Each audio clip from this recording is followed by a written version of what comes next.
எல்லாருக்கும் வணக்கம். நான் Hima Subramanian. Welcome to home cooking Tamil.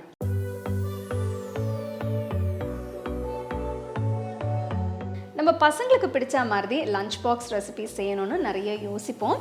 அந்த மாதிரி ரெசிபி தான் இன்றைக்கி ஒன்று காட்ட போகிறேன். இது மசாலா மேக்ரோனி. இதில் நிறைய வெஜிடபிள்ஸ் யூஸ் பண்ணியிருக்கேன். ஸோ இப்போ இந்த ரெசிபி எப்படி செய்கிறது நம்ம பார்க்கலாம்.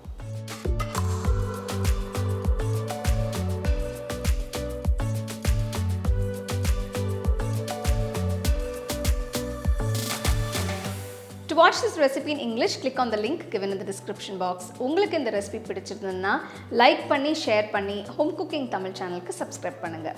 கண்டிப்பாக பெல் ஐக்கானை கிளிக் பண்ணுங்கள். முதல்ல மேக்ரோனி ஷெல்ஸை வேக வைக்கணும். இதுக்கு பெரிய பாத்திரத்தில் தேவையான அளவு தண்ணி ஊற்றுங்க. தண்ணி கொதிச்சதும் இதில் 1/2 டீஸ்பூன் உப்பு போடுங்க. 1/2 கப் மேக்ரோனி ஷெல்ஸ் போடுங்க. வேக விடுங்க. மேக்ரோனி நல்லா வெந்ததும் இதை வடிகட்டுங்க. வடிகட்டின பாஸ்தா மேலே கொஞ்சம் எண்ணெய் ஊற்றி குலுக்கி வச்சுருங்க. அப்போ தான் இது ஒன்றோட ஒன்று ஒட்டாது. கடாயில் 2 டேபிள் ஸ்பூன் எண்ணெய் ஊற்றுங்க.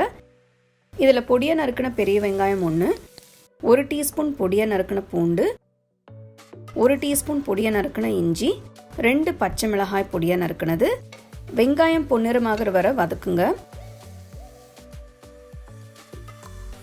வெங்காயம் வதக்கினதும் இதில் 2 பொடியாக நறுக்கின தக்காளி போடுங்க.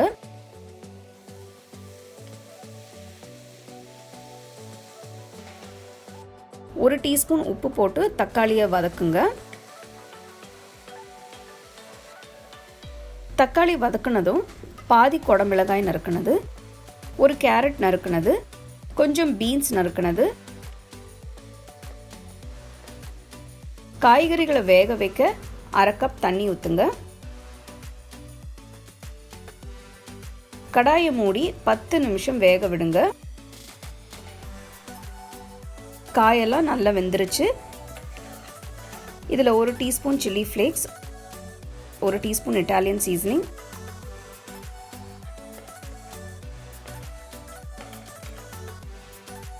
2 table spoon red chilli sauce, 1/4 cup ketchup,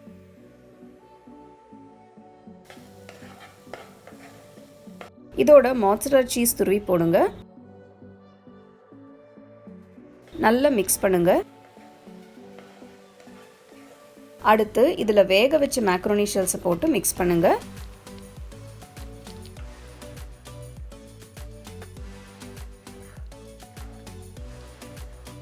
கடைசியாக கொத்தமல்லி இலையை தூவி இறக்கிடுங்க.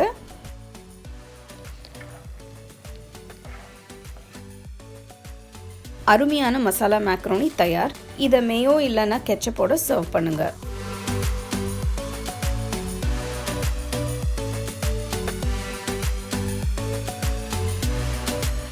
அருமையான மசாலா மேக்ரோனி எப்படி செய்யறதுன்னு பார்த்தோம். ஸோ இந்த ரெசிபிக்கு என்கிட்ட இருக்கிற வெஜிடபிள்ஸ் நான் யூஸ் பண்ணியிருக்கேன். உங்களுக்கு பிடிச்ச வெஜிடபிள்ஸ் நீங்கள் யூஸ் பண்ணலாம். ஸோ கண்டிப்பாக இந்த ரெசிபியை நீங்கள் ட்ரை பண்ணி ருசிச்சு சாப்பிடுங்க.